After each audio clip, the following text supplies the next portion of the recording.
Welcome to the Strategic Oracle, the transmission space where timing meets soul and wealth begins with the rhythm. Let's begin. Millionaires don't use astrology, billionaires do. That's attributed to J.P. Morgan, who in his day, he was equivalent to a billionaire.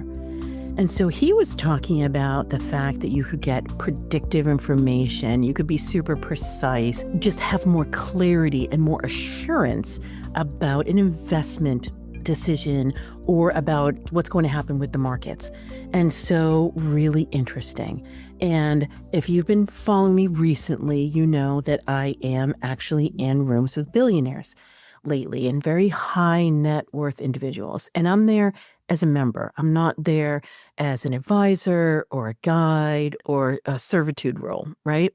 And so I have the opportunity to be wildly observant and also look internally to what is going on with me and how I'm showing up. And so it's been wild. It has been so incredibly illuminating. And let's demystify when we can. And also, let's all learn, right? So if I'm learning the things that the top 0.0000001% of people know and they're willing to teach and to share, and these are heart-centered billionaires, obviously. And so when I look at the difference and the similarities between heart-centered billionaires and impact-driven, even 6, 7 figure people, so, impact-driven millionaires, there are so many things that are the same. So I want to start there. I want to start with what's the same and then what's different, and then I'll get into the stars and astrology piece. So what's the same? For impact-driven visionary leaders, we have open minds. So that open mind, everything is possible. That's the same, which feels really delicious. They still have oops. They stay in the positive mind frame. They do, whatever it is that they do, whether it's, I do affirmations or I have a ritual, a routine, they would say routine, or, whatever, like that they do things to keep a positive mindset, but they will say that they have just as many like, oh, holy crap, spiraling kind of thoughts because they're human. So that's the same.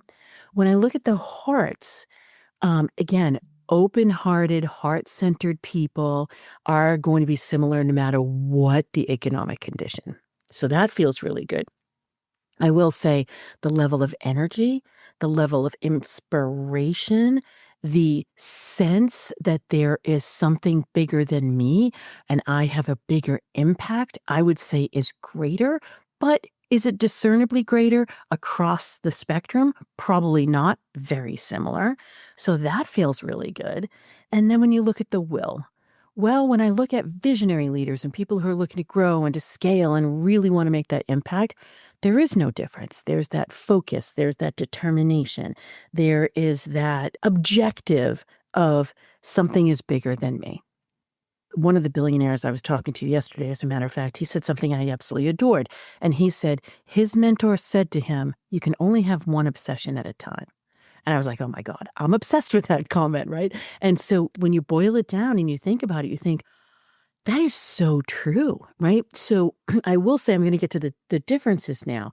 Like I will say that there is a focus that is so incredibly laser guided and targeted and objective that is something I have not had a lot of participation in.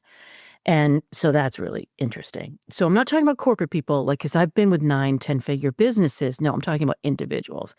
The other thing is the predictive factor. And this is where JP Morgan comes in. They look at things extremely objective. There is no emotion. Everything is possible. I talked about that open mind, but it's what is the probability? Let the math work. And not from a, I'm going to back into it because I want it to work. No, this is completely objective. Does the math work? Does it not work? And then the decision's made. So that is a key difference, not in possibility and hope, but in probability and predictability. The other thing is that precision, that I am so uberly obsessed with one thing at a time that I will be ferocious about that. And I will ensure that all the things that I'm doing, my decisions for a yes or a no are through that lens. So that vision is dialed in. And then how the work then comes up to meet it. The leadership role for the sharing of that vision, the participation in this is my strength. So therefore, I'm going to rely on it. And this is not my strength. So therefore, I'm not even going to touch it. I am going to be connected with somebody else should that strength be needed and I don't have it. And so the investment becomes this very probable, precise, predictive, and it's either a yes or a no. And if it's a yes, it is rapidly pursued. I don't want to say to the exclusion of everything else across the gamut of life, but to the exclusion of other investments. So the exclusion of other things that are similar. So that is fascinating to me. And I will say that, when you think about a millionaire, and I'm just going to say impact-driven leaders versus the heart-centered billionaires, we do have this sense of there is something bigger than us. We do want to help. We want to serve in some way. I can't tell you how many people come to me and say, I'm going to heal the world, or I want to, fix this industry, or, I can't wait until we don't have AI in this space doing these things. When you talk to publishers and, we talk to writers and things like that, right? And I can totally feel for that. Right. So everything has a season, right? So that will spin out and that will kind of parse itself out. But there's this passion. And so the passion is the same.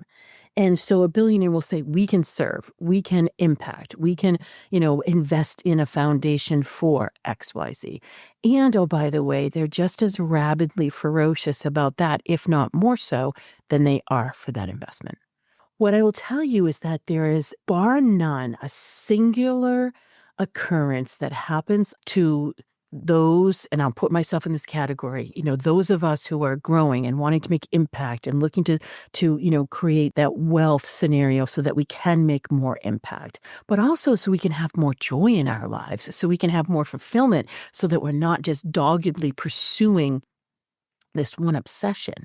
Because that's what I will say they don't do, is they don't give up their other aspects of life. They have these are heart-centered billionaires. They have the most beautiful time, space continuum that is just luscious. That's why they can be like, yeah, I'm going to work on this for 3 or 4 hours a day. And then quite frankly, I'm going to go with my family. I'm gonna go meet a friend. I'm gonna go, work out. I'm gonna make sure that I'm living my life to the fullest. And so that's something, we here looking at that striving can make as an obsession, right? So that's what I'm obsessed about right now. Like I'm obsessed about that lifestyle. So yay, right? But here's what they don't do. They don't abuse their power. Now, I know that that's going to be a trigger for some of you because you're going to be thinking, well, what about those? I'm not going to name them, but what about those billionaires that are obsessed and greedy and all the things? Yeah, there is external abuse of power all over the place. This isn't that. This isn't what I'm talking about. I'm talking about internally, right? So when I look at what my mission is, and it's to help guide, architect, design, shift the paradigm, however we want to preface this, so that we have power without compromise as we're pursuing and achieving that wealth and impact. So when you think about power without compromise, this is what I'm talking about, and we've been extending it to abuse. And so when we think about abuse of power, I know we're thinking about all those external things, the marginalized, gender, race, religion, all the things. Yes, that's all true. But internally, just with ourselves, as we look in the mirror and as we look at our lives, if we can be honest with ourselves, because that's one thing, they are rabidly truthful, which is so incredibly amazing. There's a humility and a truth factor that we can strive for, but they don't hollow out their power. So what does that mean? So think about the times that we gaslight ourselves. And how do we do that? We say, yes, but I really want to do that. And I've been meaning to do that, but I don't have the time or I don't have the money. And those might be true, but guess what? If you do really want to do something, you will carve out the time and you will make the investment. Oh, I can't quite do that right now because I have XYZ on my calendar, so I can't make it. If that's true, oh my God, that's not a gaslight. If it's not true, though, why didn't you just say no? Why didn't you say, no, it wasn't, it's not in the flow for me right now. No, it's not a good time. No, that is not something that is going to serve my vision. No, that is not something I'm aligned with. There's such power in saying a yes that means yes and a no that means no. I've been pretty rabid about this for a long time. If you've been following me since 2020, you know I did a whole series on yes, but I've done a program on this. I've done lots of conversations. I've probably written articles on this. This is something that is so corrosive to you because every time you are saying yes and then a but, you are literally hollowing yourself on your power scale. You don't want to do that. Another way that we abuse power is by hiding. Now, again, those of you who know me, I'm not sitting up here going like, I am separate from this. I am saying, yeah, hello, the hiding. The gaslight, no. Hiding, yes. Totally. You know, if you've followed me at all, that God, since 2018, I've been like, how am I hiding? Literally was a question I asked myself every single day for, I think, like a year or two. And just the amount, the sheer volume of it was astounding. It was, not uttering something when I wanted to say something. So it was, not using my voice. It was talking too much when I really listen and would have been benefiting me. It was obfuscating with words. It was showing up on the wrong platform. Name it, literally name it. Hello, I can raise my hand here. So this one is something I've been really working on so that I don't have that abusive power, that I know, am I showing up? Am I being visible? Am I showing up for myself by saying no? That I am in a gathering state right now, or I just had a huge opportunity that truthfully I would have had to reschedule about 4 or 5 things, but it was such an opportunity. I did think about it for a hot minute. And I was like, no, nope. I will have that opportunity again. It will be 6 months later. I'm kind of bummed about that. But yet, for me, I had to ask myself, wait, just keep in my regular calendar. Am I hiding? Because this is a big stage. And I was like, no, you know what? I'm actually being truthful for myself because I need that commitment. And therefore, even though it's a much smaller stage, I made the commitment already, done. So for you to be super truthful to yourself, am I gaslighting? No. Am I hiding? No. Okay, that's a conversation. What about another one? Another one is separation. Anytime we go into judgment, whether we judge somebody to be quote unquote way better or farther along from us, or whether we judge them to be behind, whenever we're doing that, we're putting ourselves on a different playing field than someone else. Sometimes that's warranted and it's totally reasonable because they are in a completely different field and we're just making an observation. But when we start then comparing ourselves and then we start justifying and then we start, really saying, well, wait a minute, I am better off because XYZ.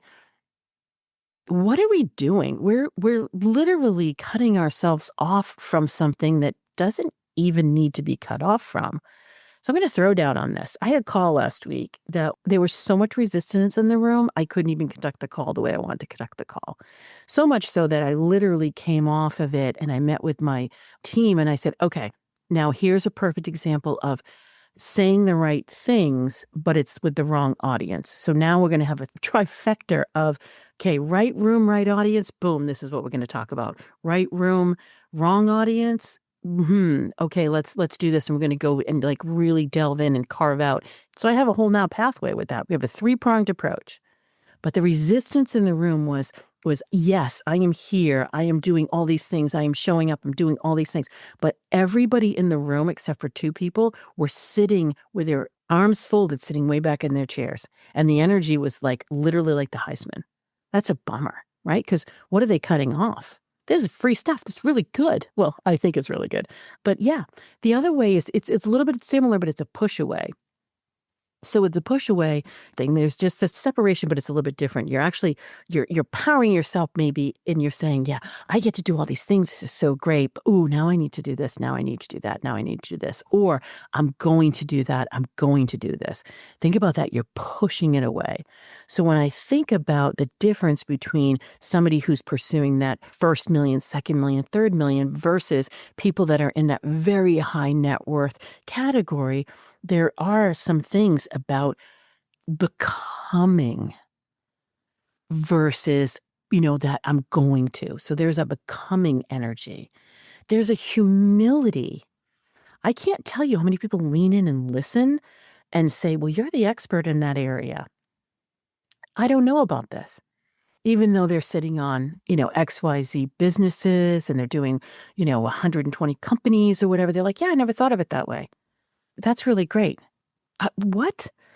So being open to saying, you have some fascinating things to say. I want to listen. I'm going to ask some questions. There could be curiosity, right? Just basic curiosity. Well, think about it. They don't feel threatened, right? So how can you not feel threatened no matter what room you're in? And then there's a showing up. There's okay, you know what? There's a lot of components to any group that you join. There's a lot of things, steps to any offering that you want to make. We know that there's a laundry list as long as your body for running a company. I get it. And you're not going to show up at the same level in the same way for every single thing. So prioritize what you do want to show up for and then actually show up. Don't be like, well, I'm going to show up, but I'm not really going to really do anything. So the other part of it is the promise that you make to yourself, that commitment. I am going to pursue this until it is achieved. And I am going to give myself permission to experiment and redirect and recast. And look what I did for the call last week. I could have said, oh, you know what? Wrong subject matter. It was like, no, guess what? There's 3 different scenarios. We're going to look at them. We're going to try this out. We're going to see what really works. And then the biggest thing is that truth. Tell yourself the truth. And it can be, guess what? I am not ready yet. This is not for me. This is not mine. It's not in the flow. People know when you're dissembling and when you're excusing and when you're giving those little tiny white lies. It's not about them at all. Guess what? Your body knows and your body remembers. And then your mind gets satisfied with something that isn't true. And then it becomes a groove. And all of a sudden, that's your pathway. And when you're looking at that precision is so important. So anybody can be fractured in misalignment, right? It doesn't matter how much money you're making. It doesn't matter how much success you have. It doesn't matter how much love you have in your life. If you're misaligned, there's going to be some imbalance that happens. And this is where that precision to know what exactly is good for you is so important. Now, I had talked about millionaires don't use astrology, billionaires do, from J.P. Morgan. And so when you think about that through the lens of precision, that's where this work comes in. Because think about it, when you have that clarity of, oh, wait a minute, this month is infinitely more productive than that month. Or I can just span this out to the top of 2025, where back in November of 2024, I had said it will be 6 months before we have any momentum. That saved so many people so much time, so much investment, so much energy. And even though we all got aggravated, in the February timeframe, when I reminded everybody, wait, we're halfway through. I know we're only halfway through, but we're halfway through. And then we were talking about how to really use this time to do this great optimization and streamlining and, some carving some things away and being super selective, taking vacation, really restoring our energy. There are people back when things started, really amping up in May, June, and July. They were like, oh, I'm kind of missing when things weren't moving so fast. I'm like, I know. But knowing where to put your energy and when, super, super helpful. Can be the difference between success and failure, which a lot of my clients talk to me about. What about the seasons of energy? Each season has its own energy. And when you align with that, you are much more effective. So when you know when the season of purpose is, when you know when it's really time to amp up your power, when you know when it's time to take that relaxation and to really step back and to kind of dip into the well again and say, okay, what haven't I brought forth? What do I want to feed a little bit more? How do we want to realign with this? When you know those prosperous times, that's when you can say, guess what? I am really going to invest in XYZ and I'm going to produce in, this time frame and I'm going to relax in that time frame. It is so incredibly augmenting to your energy, to your positive mental health, and to your abilities and effectiveness to get the results that you want. And then when we go even a step further and we look at your signature, are you entering the world through your mind in a way that is very linear or in a way that's very flowing? Are you more in tune? Is your dial more in tune to who's in the room and how to connect with those people versus what learning is there and how you're then going to demonstrate expertise? This is invaluable. So those 6 signatures give you such a powerful punch that you can say, wow, you know what? I'm a who person, not a what person. So because I'm a who person, I might join that 4th group. Whereas if you're a what person, don't join the 4th group. You're never going to get to it. These are the types of things that make decision making really powerful. And then, if you come in and you get your stars read, talk about precision. Exactly the right timing, in the right way, on the right trajectory towards the right destination. That's invaluable. So when we're looking at the stars, they're a GPS system for you. And then working with your energy and the energy of Earth or, the person that you are and your natural energy, this saves you so much money, so much time. And that can be the difference between you being able to make an investment or not. And so I am going to tell a different story. I'm in story land lately. So people remember things through story, and we know that. So I have another one. And it's all about wearing the right coat. And so I was told a handful of years ago that working with me is like you get Joseph's Technicolor dream coat and you're like, oh my God, it's like all the sparkles and all the colors and all the things. And you're looking at the coat and you're like, how do I wear that coat? And then people tell me, like working with you, Kim, is like you teach us how to wear the coat. So when I was thinking about how I wanted to convey this little mini assessment for yourself or a little bit of uptick with self-awareness, I'm going to go into the coats, not Joseph's Technicolor dream coat, but just like the style of coat that you like to wear. So this is where the truth comes in. And there's no wrong answer. There's absolutely no wrong answer. There's no better coat. There's no worse coat. There's just different coats. So when you're thinking about, okay, yes, I want to wear the Technicolor dream coat, but I'm wearing this coat right now. And yet there's a personalization that comes because the Technicolor dream coat for one person might be super spangly and like really colorful.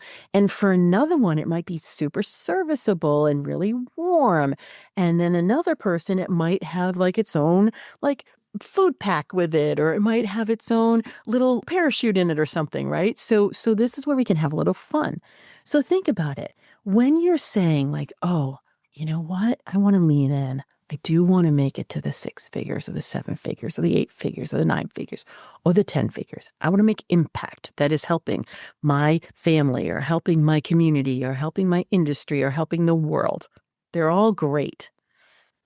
And when you're thinking of that, think about what coat that is going to be required for you to be able to fit into. And then think about what coat you're wearing right now. So if your coat is, you know what, I want it to be smart and I want it to be sassy and I want it to be fit just right, tailored perfectly to me.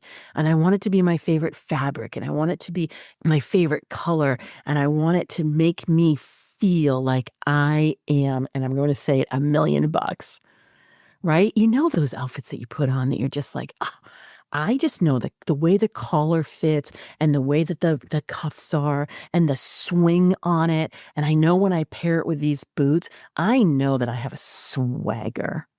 That's what you're looking for, right? Like you're looking for that swagger. And that might be something that's so serviceable, right? It's in this beautiful color. It's monochrome. I love this. Maybe it's a wool. Maybe it's a lightweight, fabric. Maybe it has this beautiful drape, but it is just. And then there could be somebody that says, you know what, I do. I feel really great when I'm all bedazzled. When maybe it is only 1 or 2 colors, but it is just so the pattern is just eye-catching, eye-popping. And again, I don't have to get super sparkly, but it could be. I have rhinestones, or I just bought a jacket that does have rhinestone buttons on it, and it's denim, and it's kind of fun, right? It's just kind of sassy. And when I feel playful in it. So that might be something that you're like, yeah, you know what? I want to have more play. Or play is just my jam. And then there could be a few of you that are like, you know what? I really love to have in the right weather the exact right weight. So I'm going to be in a jacket. So I'm going to be more in that colder climb, right? And I love it when it is so comfy and it just, oh my God, yes, it hugs my body, but it keeps my warmth in and it just makes me feel cozy and it makes me feel tucked in. And I have, my mittens with it, and I have my hat with it, and I can go on a hike or I can go on a walk and I'm never going to be cold. And I adore that. Then there could be someone that says, you know what, I have to carry a lot of things or I am doing a lot of things. I like a coat that has all the pockets in it so I can carry it, right? Or I like the coat that my bag fits over and it's really super comfortable, or my laptop, backpack just fits perfectly and it doesn't slide off the shoulders. These are just different ways that you want your coat to fit. So then think about this. I'm going to give you a different thing. I'm not going to ask you about your coats. I'm going to ask you, and it's going to sound weird, but I'm going to ask you, what does your wallet look like? Or your purse look like? How does it make you feel? Is it all super tucked in, cozy, really organized, really, you can find things really easily. You feel like $1,000,000 when you're carrying it. You take your wallet out and you're like, "Ah, I love this. This makes me feel like it's so fun." It's a little sassy. People comment on it. They think it looks really great. Or is it so serviceable and you can find everything and put your finger, I need that pen, it's right there. I'm looking for my glasses, it's right there. I'm going to pop my computer in here or my iPad or my Kindle in here, right? Think about what you have right now versus what you're stirring when I was talking about the coat. This is just giving you an indication of where you want to be versus where you are right now. I can't tell you, when I do money programs, I have people bring their wallets and I hear a lot of, well, my cousin gave me this or my husband gave me this, or yeah, and it's fat and there's just stuff sticking out of it all over the place, or it's people will like rub it and like try to get the dirt off of it on the outside, or it's bulging, or they'll open it and be like, oh, I didn't find that. Or they kind of dig into their purse or their bag and they can't find everything. And there's like all these receipts that come out and there's all this loose change and the pen doesn't have the cap on it and all the things. It's fine. But what coat do you want to wear? How do you want to be? Who do you want to show up when you have that big opportunity? This is the thing that is the difference between the millionaires, impact, and the heart-centered billionaires. They already are, because you need to become before you actually receive and achieve.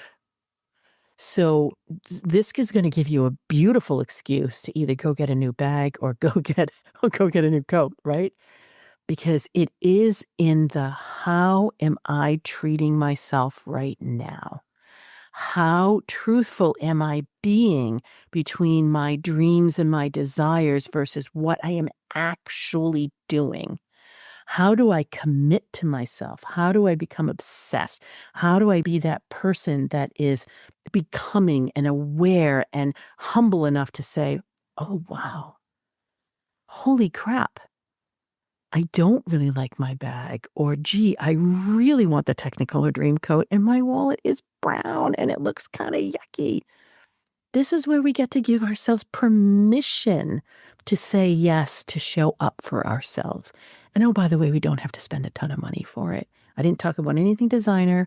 I didn't talk about anything that has to be like next level. I'm talking about, does it fit you? Is it who you want to be? Does it make you feel really good? Or are you embarrassed when you take it out of your purse or when you show that purse to someone? Right? So I know I'm with bags and purses and coats and whatever, but I wanted to use a scenario that is so super tangible that you can get that snap right now. Because you want to become. Because when JP Morgan says that millionaires don't use astrologers, billionaires do. And everybody leans in when they see that quote. And everybody says, hello, talk to me. And anytime I say I'm in these rooms, people are like, well, how do I get in there? You know what? Becoming. You allow yourself to have that precision and that probability to predict. And then that is the difference between success and failure. So, if you want to know of a great next step, we don't usually do this. That call I was talking about, I do hold them. You can only come once, maybe twice, depending upon how you show up. It's invitation only. It is gratis. This is a way that I am stirring conversation and helping people lean in and, quite frankly, having a blast. And you can go to groupclarioncall.com and we'll have the latest one there. I will say that it is, because it's an invitation, make sure that you can show up. They'll have the date and time. But once you commit, you're going to want to be there. Because if you sign up and you don't show up, we will never let you sign up again.